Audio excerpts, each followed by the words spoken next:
High tension మధ్య మాచర్ల రాజకీయం ఇప్పుడు రాష్ట్రాల్లో ఉన్న ప్రతి వ్యక్తుల్ని అటెన్షన్ గురి చేస్తున్న ఈ నేపథ్యంలో ప్రస్తుతం మనతో బ్రహ్మారెడ్డి ఉన్నారు, మాచర్ల తెలుగుదేశం పార్టీ అభ్యర్థి. బ్రహ్మారెడ్డి గారు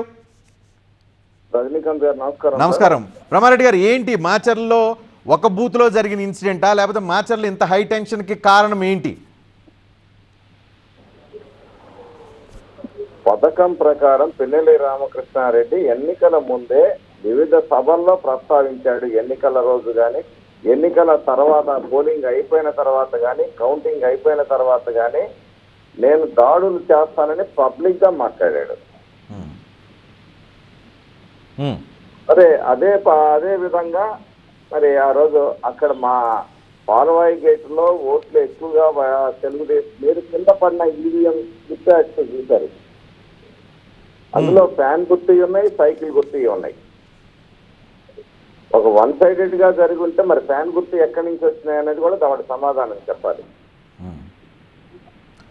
పాల్వాయి గేట్ దగ్గర ఈవీఎం మిషన్ ని పిన్నెల్లి ఏదైతే ధ్వంసం చేసిన వీడియో ఎలా దొరికింది అని అడుగుతున్నారు. ఎలా దొరికింది అంటే మీకు అనేక ఆధారాలు దొరుకుతాయి. మీరు మీడియా మీకు తెలియనిది కాదు. ఎక్కడి నుంచి వచ్చాయి, ఎలా వచ్చాయి, ఇవన్నీ కాదు కదా. అందులో వాస్తవం ఉందా లేదా అనే దాన్ని వదిలిపెట్టేసి ఎలా వచ్చినాయని అది సాగదీయడం ఏంటో నాకు అర్థం కావట్లేదండి. సో ఎక్కడి నుంచి సోషల్ మీడియాలో హల్చల్ అయినాయి. అందులో వాస్తవాలు ఉన్నాయా లేదా అనే దాన్ని జోలిపోకుండా ఎలా వచ్చాయి, ఎట్లా మీకు అనేక వార్తలు మీరు సేకరిస్తాను, ఎలా వచ్చాయని అంటే మీరు ఎలా చెప్తారు, మీరు ఎలా రియాక్ట్ అవుతారు? అంటే మీ వార్తలు వేయటం వేరే, మీరు వీడియోలు అందులో వెబ్ కాస్టింగ్, ఎలక్షన్ కమిషన్ సంబంధించిన వెబ్ కాస్టింగ్ వీడియోని తీసి పెట్టడం అనేది అది సెన్సిటివ్ ఏరియా కదా. మేము కూడా కొన్ని సెన్సిటివ్ ఏరియాలకు సంబంధించిన వార్తలు వేయకూడదు, వేయొద్దంటే వేయకుండా ఆపేసే పరిస్థితి ఉంటుంది. రూల్స్ రెగ్యులేషన్ ఫాలో కావాలి. కానీ వెబ్ కాస్టింగ్, ఎన్నికల కమిషన్ సంబంధించిన వెబ్ కాస్టింగ్ వీడియో ఎట్లా దొరికింది అనేది ఇక్కడ అందరికి వస్తున్న doubt. That means election commission Telugu Desam party colluded అయింది అనేది కొంతమంది అనుమాన పడుతున్నారు, పోలీసులు లేదంటే ఎన్నికల కమిషన్ సంబంధించిన అధికారులు. ఇప్పుడు ఎలా వచ్చినా నాకు మాత్రం ఏం తెలుసు. నన్ను మీరు అడిగితే నేనేమైనా రిలీజ్ చేశానా? మా పార్టీ కాదు, మా పార్టీ కన్నా ముందు మాకున్న సమాచారం ఏంటంటే మీడియా ద్వారానే బయటకు వచ్చాయనేది. Okay, done. ఓకే, సరే. ఏదైతే పాల్వాయి గేట్లో లోపల ఇన్సిడెంట్ జరిగిందో, పిన్నెల్లి ఈవీఎం ధ్వంసం చేశారో, దానికి బయట పోలింగ్ కేంద్రం బయట ఒక గొడవ జరిగింది. ఆ గొడవకు సంబంధించిన వీడియోస్ కూడా బయట వచ్చినాయి. ఒకసారి ఆ వీడియోస్ ప్లే చేయండి. ఆ వీడియోస్ బయటకు వచ్చినాయి. సజ్జల రామకృష్ణారెడ్డి ఆ వీడియోస్ రిలీజ్ చేశారు. ఈ వీడియోస్ మీద మీరు ఏం సమాధానం చెప్తారు? ఇది టీడీపీకి సంబంధించిన కార్యకర్తలు రిగ్గింగ్ చేస్తున్న ప్రాసెస్లో తీసిన వీడియోలుగా వైసీపీ చెప్తూ ఉంది. ఇప్పుడు రిగ్గింగే జరుగుతూ ఉంటే నేను అదే అనేది, స్లిప్ ప్యాడ్స్ కింద పడి ఉన్నాయి, వాటి మీద ఫ్యాన్ గుర్తు ఉంది, సైకిల్ గుర్తు రెండు ఉన్నాయి. మరి ఒకటే గుర్తు ఉండాలి కదా రిగ్గింగే జరిగితే. బయట వాళ్ళ మధ్యలో ఏ వాదనలు జరిగాయో ఏంటో మనకు తెలియదు. ఆ తర్వాత పిన్నెల్లి రామకృష్ణారెడ్డి ఈవీఎం పగలబొట్టిన తర్వాత కూడా ఎవరైతే తెలుగుదేశం ఏజెంట్ ఉన్నాడో అతను ఏం చూపిస్తూ హెచ్చరిస్తూ బయటికి పోయాడు. మహిళలకు కూడా ఏం చూపిస్తూ హెచ్చరిస్తూ మా బూతులు ఇచ్చారు. మరి ఇవన్నీ మీ దృష్టిలోకి రాలేదా? మరి ఎవరైతే పోలింగ్ ఏజెంట్ ఉన్నాడో బయటకు వచ్చిన తర్వాత అతని మీద దాడి జరిగి శేషగిరి మీద మరి తలబగలగొట్టారు. ఆ వీడియోలు కూడా ఉన్నాయి. అవి మీ దృష్టికి రాలేదా? మా దృష్టికి రాలే. వీడియోలు ఇస్తే అవి కూడా వేద్దాం.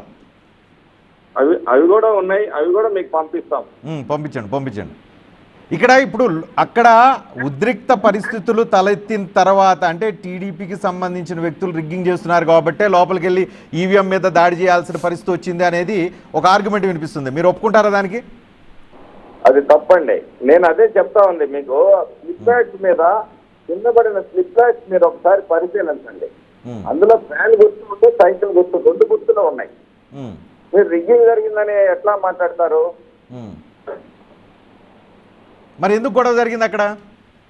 పిన్నెల్లి రామకృష్ణారెడ్డి అక్కడ వ్యక్తులు చెప్పిన దాని మీద ఆవేశపడిపోయి లోపల ఈవీఎం పగలగొట్టాడు.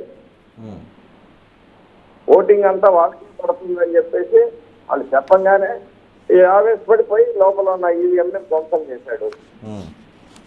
ధ్వంసం చేసిన దాన్ని వదిలిపెట్టేసి వీడియోలు ఎక్కడి నుంచి వచ్చాయి, మీరు రిగ్గింగ్ చేస్తున్నారంట. రిగ్గింగ్ చేస్తే మిగిలిన కోట్లు పడతాయి, ఫ్యాన్ గుర్తుకు ఒక్కోటి కూడా పడదు కదా. అక్కడ కింద పడిన స్లిప్ ప్యాడ్స్ మీరు పరిశీలించండి, దానిలో ఫ్యాన్ గుర్తులు కూడా ఉన్నాయి కదా. అక్కడ ఏంటంటే వాళ్ళు చెప్పిన దాని మీద ఇతను రెచ్చిపోయి ఈవీఎంని పగలగొట్టడం జరిగింది తప్పితే వేరే ఇష్యూ లేదు. చిన్న చిన్న గొడవలు పోలీస్ స్టేషన్ల ముందు చాలా చోట్ల చాలా ఊళ్ళలో కూడా జరిగాయి. ఇప్పుడు మాట్లాడి ఏ నియోజకవర్గంలో జరగలే, రాష్ట్రంలో అన్ని చోట్ల బయట చిన్న చిన్న ఉద్రిక్త వాతావరణాలు వస్తుంటాయి, తర్వాత సర్దుకుంటా ఉన్నాయి. కానీ ఈవీఎం పగలగొట్టడం ఒక శాసనసభ్యుడిగా అతను తప్పా కాదా అనేది దాని మీద మాట్లాడాలి. ఏదైతే మరి ఎన్నికల నియమావళి ఉందో దాన్ని ఒక ఎమ్మెల్యేగా ఒకసారి కాదు 4 సార్లు చేసిన వ్యక్తి ఉల్లంఘించడం అంటే వ్యవస్థల మీద అతనికి ఎటువంటి గౌరవం ఉంది, ప్రజాస్వామ్యం పట్ల ఎటువంటి గౌరవం ఉందనేది మేము అడిగే ప్రశ్న. ఓకే ఓకే ఇప్పుడు మీ డిమాండ్లు ఏమున్నాయి? పిన్నెల్లి కోర్టులో కూడా ఈరోజు కొంత పిటిషన్ వేశారు తనకు బెయిల్ కోసము ఇంకితరత్ర. ఇప్పుడు ఏంటి మీ పార్టీ తరపు నుంచో లేకపోతే అక్కడ లోకల్ క్యాండిడేట్గా మీరు ఏం డిమాండ్ చేస్తారు?